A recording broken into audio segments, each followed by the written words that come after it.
Well, let us continue now with our discussion on the Industrial Revolution. Now, remember, we just finished up talking about the robber barons and how powerful they've become and so forth, and how they did have a generous side. Now, let's see what's going on. Does the government start to freak out? Yes, they do. Okay. And it happens in 1890. The government is seeing that these big businesses are controlling, all sorts of the economy. They've caused a couple of economic crashes. And then on top of that, they now control each other. And they finally start to say, enough's enough. We've got to kind of rein these guys in. They're the ones running the country, and that isn't right. So they come up with what's called the Sherman Antitrust Act of 1890. Now, this law that's signed by the president at the time, basically it says a bunch of companies can't be interlocking together, and they are not allowed to restrain trade by controlling who has railroad tracks, and they can't make deals about pricing and where to ship goods. They can't do that.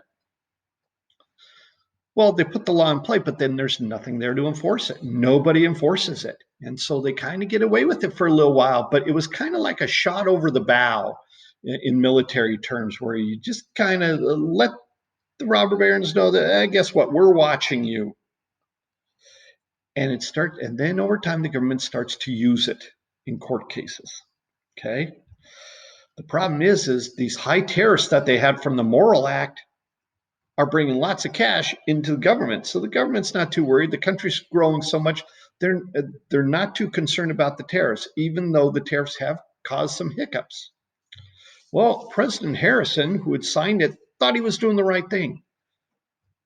Unfortunately, those higher prices that end up from goods coming in from overseas made him too many enemies among the public, and so the voters kicked him out of office.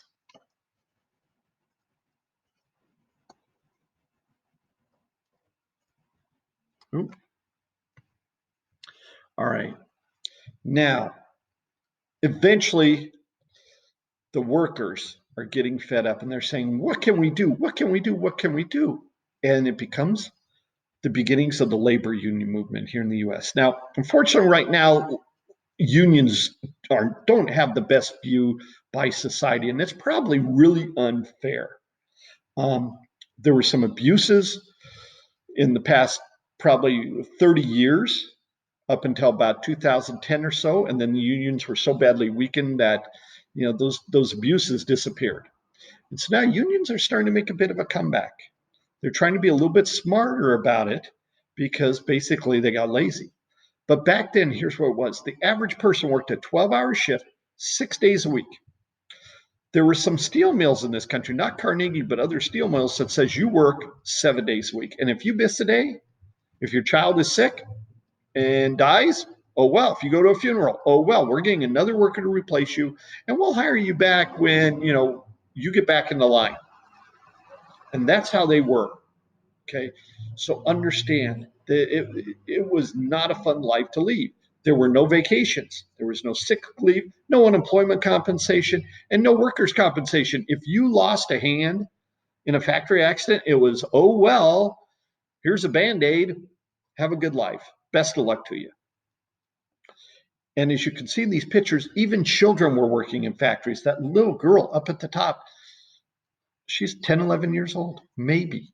She's working because they were small in their small hands. They could work around those machines, and kids would get crushed and killed all the time by these machines. Look at that boy with the pickaxe going in the mine, 8, 9 years old. Okay. And this was their life. This is what they had to look forward to. Okay. And they worked for like 25 to 27 cents a day. Unbelievable. But that's how it was.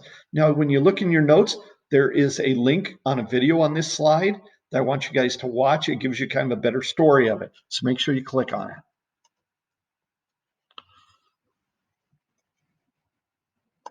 Okay, so the labor is angry. And so people began to propose this idea of unions. And the union was, there are strength in numbers. If there are so many of us, they had the business leaders, the owners must listen to us. And the idea was to create these strikes where the company isn't making any money, and then they'll be forced to agree to changes. The first group is known as the Knights of Labor. Now think, they use the term knights. Knights are rescuers. That's why they picked it. Okay, so, but it started off as a secret society where the men would meet in bars afterwards very quietly, and they'd build up their population, but they wouldn't do any striking. They recognized until they had an overwhelming majority of workers at the factory, they kept their mouths shut and just organized. Okay, and it was for both skilled workers and unskilled labor. And the other big thing the Knights of Labor did was they said, hey, we don't care about the color of your skin or what country you're from. You want to join our union? You can join our union. And once they got big enough, they pushed for an 8-hour workday. Interestingly enough, equal pay for women. Equal pay. Did it happen? No, but they pushed for it. And safety in the workplace. They wanted certain safety standards to be there. Now, so the people didn't get crushed by machines. So maybe there was a guard railing to keep them from falling in. Little things like that. Compared to nowadays, it would be nothing. But back then, it was a huge issue. Okay, if you watch some of the shows on HGTV, they're filmed in Canada. Someone's up on the roof, they have to have a tie down so they don't fall off the roof. In the United States, they don't have to have that yet. If you're building the second story on a house, basically before the framing's up, they have to put a little guardrail fence out of wood up at hip height to help keep you up there and not fall off. Okay, that used to not be the case. Now, they also push for this little term called arbitration. Arbitration is where both sides come in and make their point to a judge, a referee, and then he decides whether how the negotiation should go and how much the workers should get more, if any, or if the employers have to give up anything or not at all. And that's what arbitration is. Okay. So when you hear in baseball about arbitration, it's where the baseball player and the management goes in. They say, one says $25 million a year, other says 18, and they end up, and that person decides, okay, on which way it's to go. All right, so you can see that picture of the women, first female workers. Nope. All right, let's move my ugly mug here. All right, now the next group is called the American Federation of Labor. They saw what the Knights of Labor were doing. They said, we can do even better. However, they were a bit racist. They accepted only white workers, and they had to be skilled. So a certain specific skill set, say printers, okay, or welders. Although back then they didn't really do much of any welding, but that gives you a thing. Now, once they want higher wages and a shorter work week, they wanted 5-day work weeks. Their first leader is that guy, Samuel Gompers. And this guy just had something about him, the way he could stare at people, that was so intense that he made the owners of these factories nervous. Now, he believed in negotiating, not strikes. He did not like strikes. He says strikes cost money. And secondly, he wanted what was called a closed shop. And this is really important for you to understand. Okay, it's a term still used today, so don't think you, oh, Mr. Murray, blah, blah, blah. Okay, understand. A closed shop means that only union workers can work in that factory. And that's what he wanted. Okay, so that everybody, if you worked there, you had to be a union worker. And we see this in lots of places today, where there's some people who don't want to be a part of the union, but they're forced to be a part of it to be able to work there. Secondly, that way they get their benefits. Okay, they don't want people in there who aren't supporting it and still getting all the benefits of it. You have to be a member of a union to be in. That's what he fought for.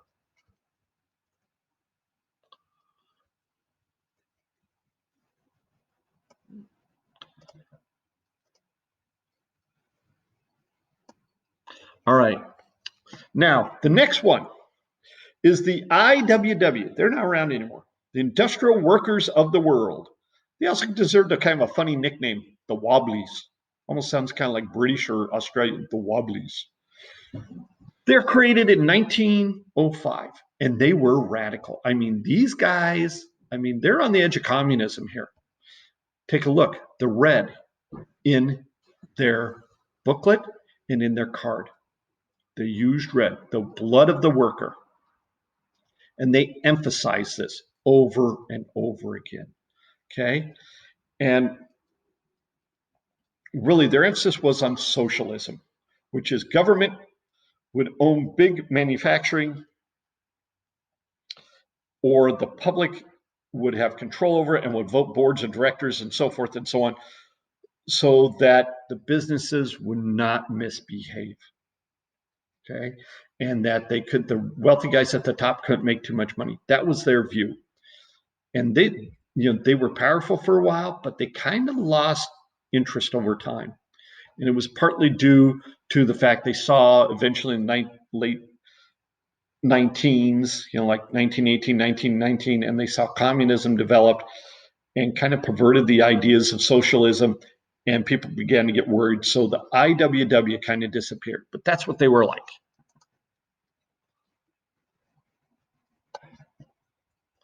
Okay. Now, okay. So next, big business says, how do we compete against this? These guys got all these workers. People are paying attention to them. How do we tell our side of the story?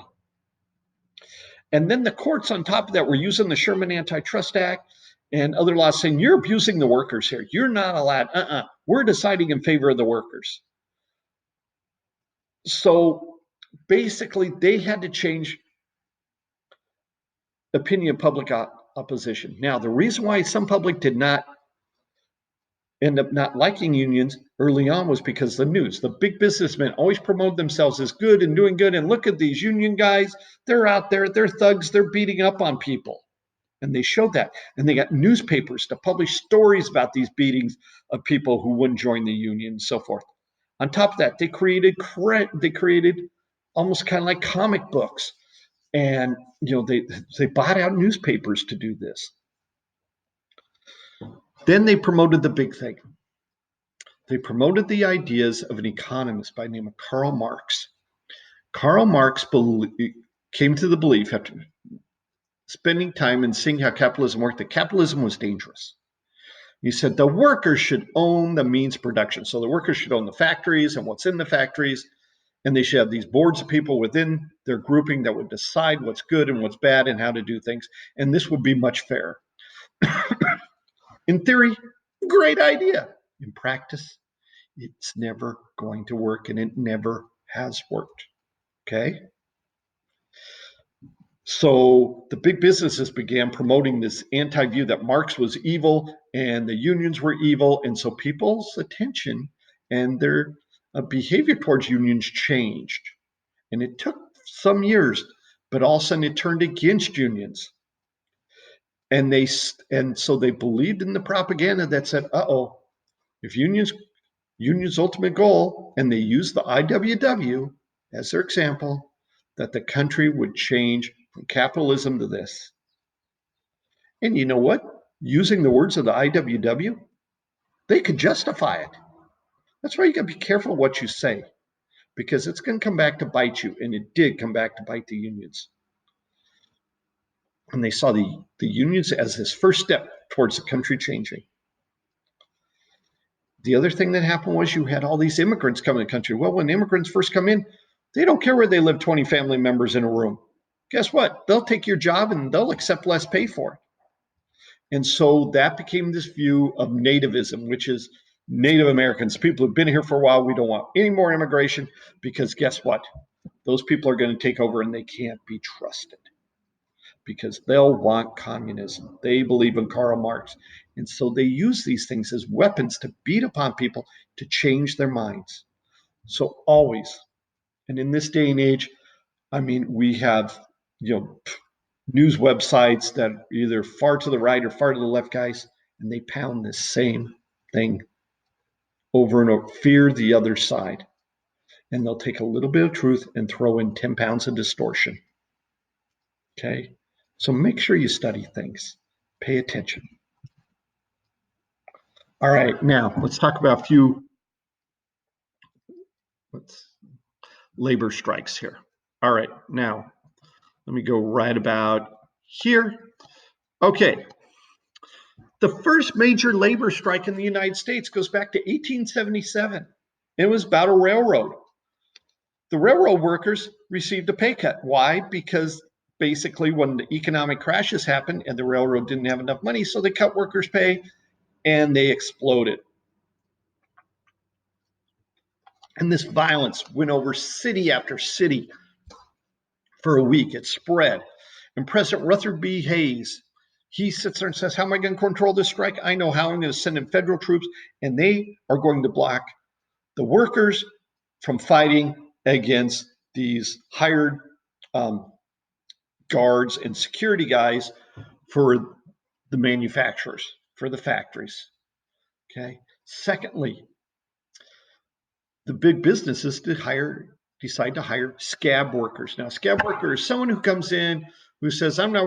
You guys are on strike. I need to make money. I'll come in and work." Now, these poor guys, when they walked in each morning, they had to cross through a gauntlet, a long line of union workers protesting, and they would throw rocks and bottles at them, and yell things at them, and sometimes attack them. Okay, and so they were not well liked. And then the last thing is because the government early on, especially in the 1870s and 1880s, were still promoting business as the way to go, the courts would go with the big businesses rather than labor. And so it made things look worse that big business owned the government. So these things were going about. Well, it would take a long time to change that, but it started there.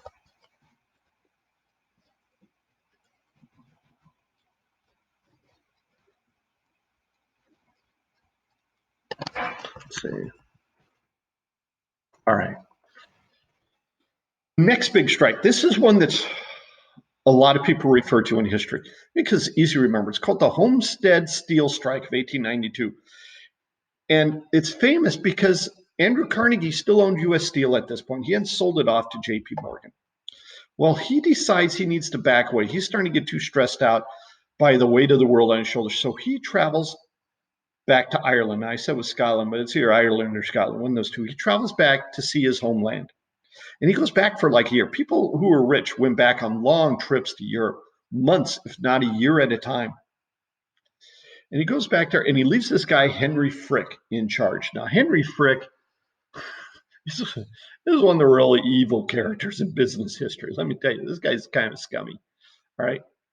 Well, Frick says, hey, you know what? While Mr. Carnegie's gone, I'm going to make things better. I'm going to make him more money. So what does he do? He basically tells him, you got to build more, and I'm not going to pay you anymore. So you're going to have to work harder for the same amount of money. And the conditions kept getting worse and worse and worse. He increased hours. He did all these brutal things.